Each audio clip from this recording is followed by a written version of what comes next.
morning, everyone. I'd like to call to order the meeting of the Insurance Benefits and Ledge Committee for Wednesday, the 7th of August. This meeting is being conducted virtually and in person, so I will do a roll call of the trustees to confirm attendance. Trustees Kehoe, Sanchez, and Harris will not be participating in today's meeting. Ms. Ginsburg will be joining us later. Mr. Razzo, Ms. Gray. Yes. Mr. Rue, Mr. Oakham. Here. Mr. Green, Mr. Moore. Here. Chair Robbins. Present. Staff participating in the meeting include CEO Santos Kryman, Deputy CEO Louis Lugo, AEOs JJ Popowich and Laura Guglielmo, Chief Counsel Stephen Rice, Legislative Affairs Officer Barry Liu, Director of Retiree Healthcare Cassandra Smith, Consultants Stephen Murphy, Michael Zito, Debbie Donaldson, and Richard Ward from Siegel. Trustees, please use the raise your hand Zoom option to be placed in queue. At this time, we ask all meeting participants to mute your mics until you are ready to speak, and we may now proceed with the agenda. And there were no requests received for teleconference meeting attendance under AB 2449. Thank you very much, Sherry. Luckily, we have a quorum here for this committee. So item 3A is approval of the minutes of the meeting of July 3rd. I need a motion. Second. Are there any corrections or changes, additions? Record your vote. Ms. Gray, Yes. Mr. Oakham. Aye. Chair Robbins. I'm an aye. The motion passes unanimously with all trustees present. We're on item 4, public comment. There is no request from the public I to have address the nothing. committee, so we will move on to non-consent items. Item 5A, HR 5241, governmental plans. Mr. Luke. Good morning, Chair Robbins and trustees.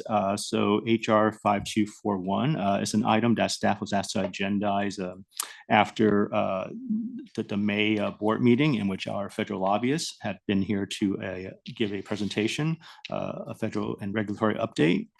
So what HR 5241 would do would be to amend the Internal Revenue Code and ERISA to enable nonprofit employees to participate in governmental plans. And specifically, this issue arose out of North Carolina. It has to deal with volunteer firefighters who are employees of a nonprofit organization.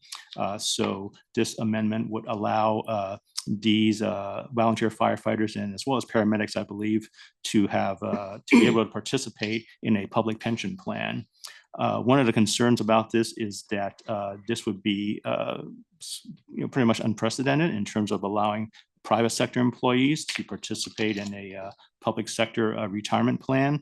It raises all sorts of funding, governance, and federal tax issues, and also appears that perhaps other avenues of retirement access could have been explored, such as 403B plans, which are available for nonprofit organizations, as well as possibly creating a state-run IRA, which a lot of states are doing. But in terms of allowing a private sector or public sector employees to participate in the plan, it would also open up a pathway to possibly other categories of private sector employees asking for participation. So for those reasons, recommending a opposed position on this bill. Thank you very much. We are looking at a motion to recommend an opposed position and send this to the full board. So I need a motion. I have a question first, Questions? please. Mr. Liu, to take an opposed position, that flat out says we don't want that to happen. And Right. why is it, in light of the fact that many organizations that we belong to propose a secure retirement for all, and in doing so say no? I mean, it just seems like it's the opposite of what we want. And yes, this could propose a lot of complications. Complications can be really rectified, I think, by just working at it, anticipating. We've had a lot of proposals that have caused us to have to redo our view on how we pay our benefits without amending our benefits without taking away from our benefits. We also have two outside agencies, Little Lake Cemetery, is that what it's Yes, called? correct. And AMQ.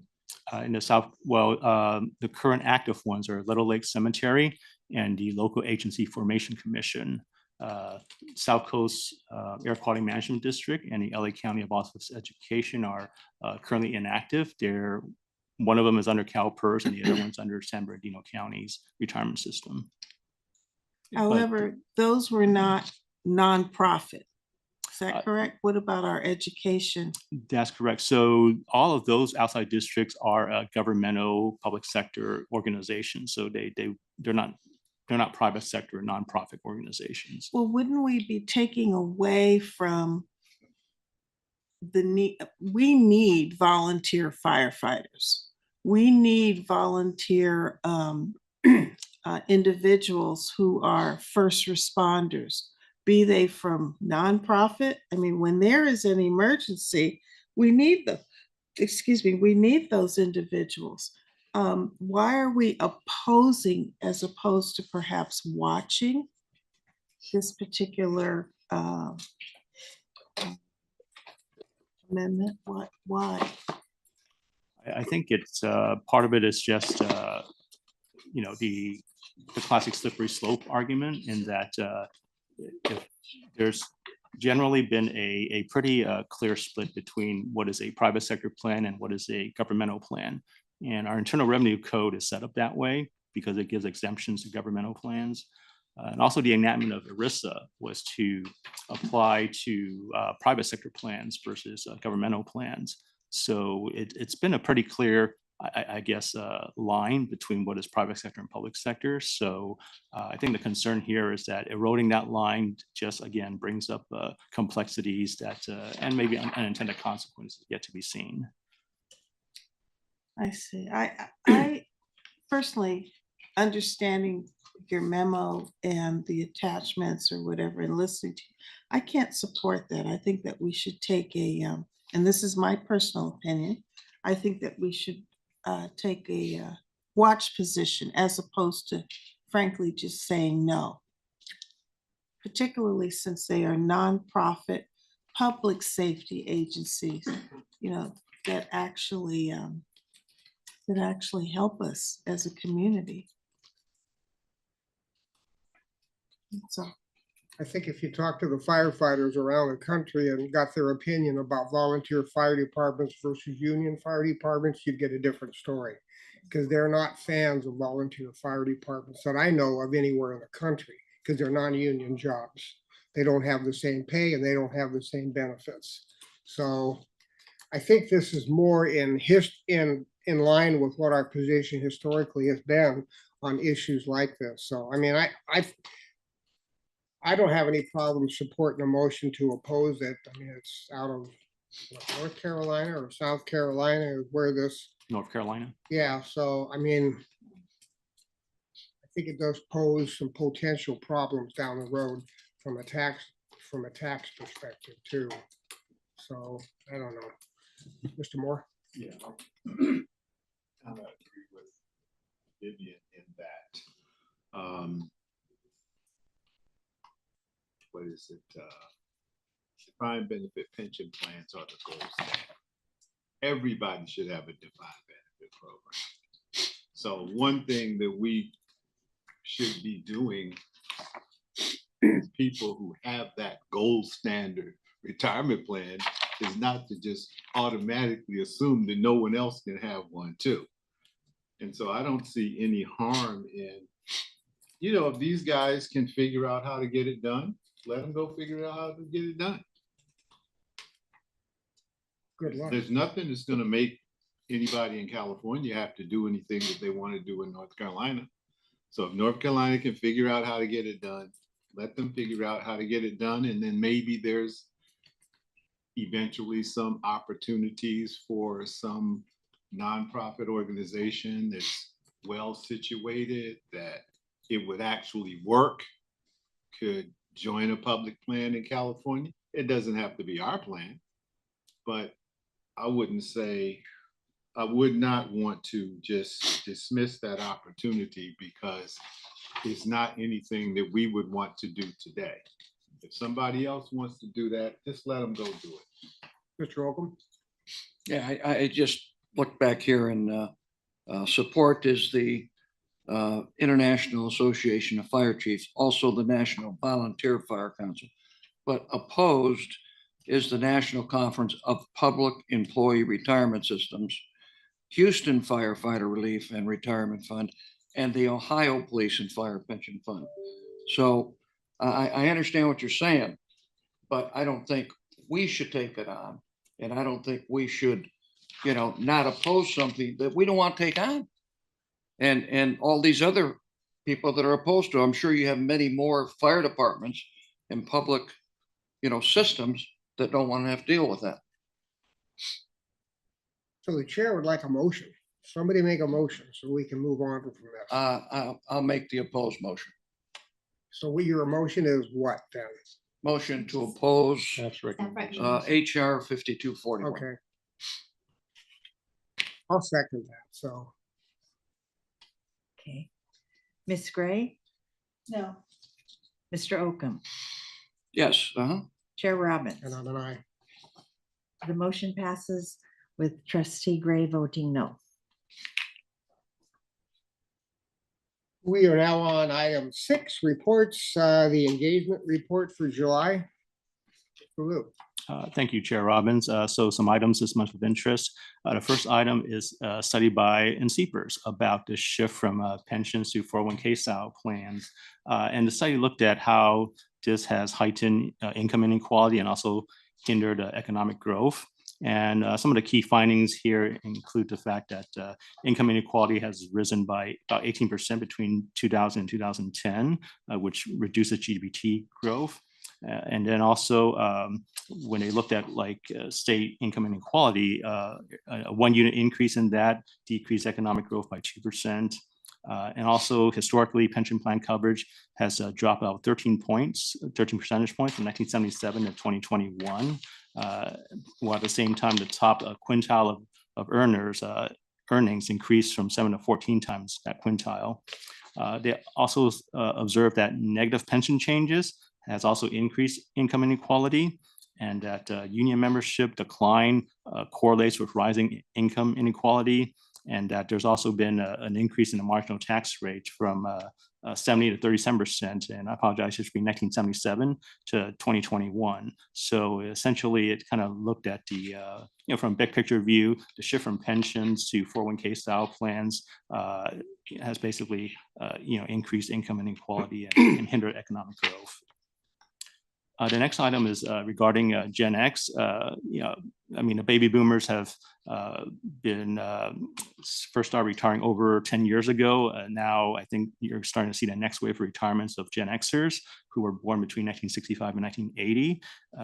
This is a kind of summary of 3 recent surveys about this, essentially about the confidence of Gen X in managing their retirement. But one of the biggest fears is running out of money. So one study from Corbridge saw that 72% of them fear running out of money. BlackRock also did a study, and about 63% are worried about outliving their savings. And then as far as those who have financial advisors, about 64% feel more secure versus those who are managing their finances alone. So, and the next item goes a little bit more in depth in a BlackRock survey, in that people with access to workplace retirement plans do feel more confident about being ready for retirement. But at the same time, many people do worry about outliving their savings, concerning the shift from DB plans to 401k plans. There's also a gender gap in that fewer women feel confident on track for retirement compared to men. That's partly due to women's longer life expectancies, and also the role as caregivers, or they may have taken time off from their careers to raise children. So all of that would negatively impact their retirement savings. Next item kind of ties into this, in that California recently just passed a law, being the 26th state, to mandate financial literacy for high school students. So this will be implemented during the 2027-28 school year, so that the class of 20 31 will be the first class to have this as a requirement for graduation. This is important considering one of the biggest financial decisions that the young people will make is probably taking on student loans for higher education. But at the same time, to also teach them about retirement, which is a pretty abstract concept when you're only 18 years old. And then lastly, this item is about ERISA, which was enacted in 1974. So this is the 50th anniversary of ERISA. There's a symposium recently hosted by the American Academy of Actuaries, where they talked about the shift from defined benefit to defined contribution plans. This might be splitting hairs a little bit, but one of the speakers mentioned that even under the defined contribution system, it's still undefined because participants are going at it alone compared to, say, a profit sharing plan where contributions are defined and people have an expectation of what goes into their plans. As far as private sector DB plans are concerned, if you look at the $38 trillion of retirement assets held by U.S. households, it only accounts for about $3 trillion, whereas DC plans account for about $7 trillion and IRAs account for about $13 trillion. And so, one of the other issues discussed was that high premiums in the Pension Benefit Guaranty Corporation has also tended to discourage the creation of DB plans, and that if those premiums can be lowered, or corporations might be more inclined to establish these plans, and also a more technical issue about how premiums are counted in federal budgeting, in that if it's not accounted for, then it wouldn't be scored a certain way, such that cutting the premiums would require raising revenue from another source. So that's sort of again, an interesting discussion about the effect of ERISA in its 50th anniversary. So that concludes my report, and happy to take any questions. Thank you very much. And if you think that Gen X has got issues, wait till Gen Z gets up to the plate. Good luck. Anybody have any questions? We're now on staff activities report. Yes, good morning, Mr. Chair, members of the committee. We've began our subsidy payment request with CMS for the fiscal year of 23-24. That will be for Anthem, Cigna, Kaiser, and Local 1014 plans. Just as a reminder, the Retiree Drug Subsidy Program is a program that we've been a participant of since back in 2006 when it was first incepted. And it's a result of a Medicare Part D Medicare Modernization Act. It permits employers and union plans with qualifying prescription drug plans, part of their plan, to receive a retiree drug subsidy payment from the federal government. So stay tuned with that. We'll keep your committee abreast of that. Also, since the reporting deadline for our CEO report, as well as our staff activity report, we received notification from Optum, and you may have seen in the news that they are scheduled to begin layoffs of over 524 of their employees, primarily concentrated amongst the administrative staff. The cuts will take place in 8 different waves over the fall of the year and into the early 2025 plan year. So stay tuned on that as well. We'll keep you abreast of that as well. And that's all I have. Thank you very much. Item 6C, claims experience. Is this where Steve's gonna jump in? He is, and I can't tell if I'm sharing or Bonnie's sharing, but we both successfully did it, so that's good. The financial experience report, we'll just run through that very quickly. This is data through June 2024. The first exhibit highlights again the distribution of premiums and enrollment across the various plan types. Bonnie, you must be sharing, so I'll let you go to the next slide. On this slide, again, the experience that we're looking at is focused on the non-Medicare population. So if we look at the Anthem plans, we see a year-over-year increase of about 4.5%. Cigna's at 16.5, which is indicative of some of the large claim activity that we're seeing across a very small population. The Kaiser information is the same as the prior report. It will be updated in a future cycle. And that was -4, almost -4% compared to the prior period. So, if we go to the next slide. This is a quick recap of the experience across the Anthem plans. Overall, the Anthem plans saw a 6.5% increase year over year, and that's actually a little bit better than what we're seeing for trend assumptions for the next 12 months. So that's performing well. Anthem plans, the non-Medicare plans, in cumulative 4.5, as we noted before. Just a note, the buyer plan is up 13.2% year over year. Again, we've got a declining population and some unusual claim activity going on there. And on the supplemental plan, Medicare supplemental plan, Plan 3, we see a 9.9% increase year over year. As you can see by the colored charts, the blue being the medical claims and the orange being pharmacy claims. The key driver there is on the pharmacy costs, and that's not a surprise from what we're seeing across all plan sponsors. We go to the next slide, please. This is just a restatement of the findings that we had for Kaiser at the last report, again, through April 30, 2023, again, performing quite well. We'll update in a future meeting. The next page, please. Here we get a chance to take a snapshot of the kind of large claim activity. And as I noted just a moment ago, Cigna, we see some accelerated activity. The pooling point for Cigna is $100,000. So it's not difficult to exceed that level, but we are seeing some increased activity there. Again, as that population is probably one of your more mature populations overall. We'll go to the next page. This is a new addition to the report, working with both staff and the Anthem team. We're trying to provide routine updates for you as regards to members that may be approaching the Anthem lifetime maximum benefit, which is $1 million. Our focus here is not on members that have eclipsed that figure, but more importantly, I think members that may be approaching that. So the figures run from anywhere between 500,000 and 999,000. What's critically important here, and I think staff does a really good job of helping members transition when there's opportunities, particularly those that live in California and have access to the Kaiser plans and some other options. For members that reside outside of California, their options are much more limited. So this is a really critical issue. And again, because large claims, particularly those that involve long hospitalizations, can be drawn out and the billing cycles could be done out over a period of months as opposed to weeks.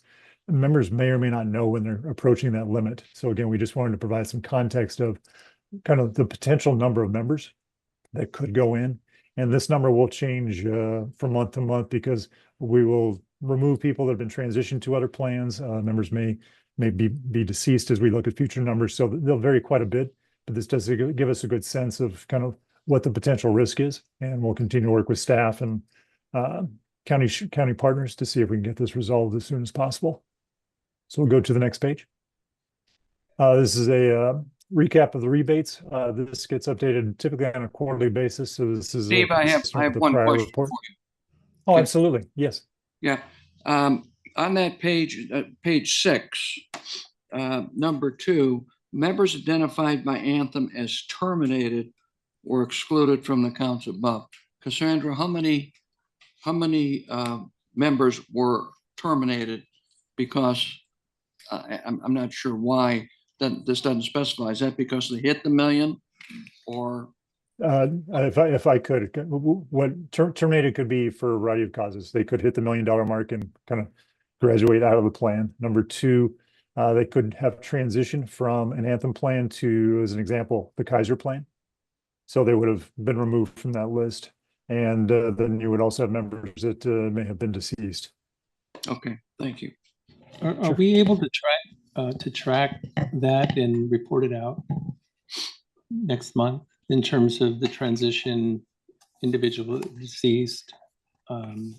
We can definitely take a look at the report that we have. Staff does document and let me know whether we transferred them to another plan or they're deceased Right. or whatever. So I think it'd be helpful to be on the chart. I'm sorry. No, we'll definitely work together with Cassandra and staff to see if we can incorporate that into the overall report. All right. If we could, we'll go forward. Pharmacy rebates, again, that's unchanged from the prior report, so we'll go into the next exhibit. This is a summary of the dental and vision claims. On the dental claims, we saw about a 5.7% increase, and for vision, about a 7.5% increase. But again, as you can note, the vision claim dollar amounts are very small, so as a percentage basis looks a little bit larger than probably the actual fiscal impact. But again, we're seeing a lot of in-network activity, which is preferred. So all in all, I think the plan's performing kind of as expected at this point in time. Any questions on the financial report?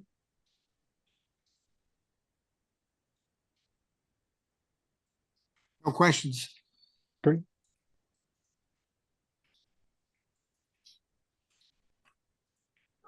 Anything more, Steve? Federal legislation? Just one update on compliance news that we included in your packet, so you can reference it later, but Supreme Court recently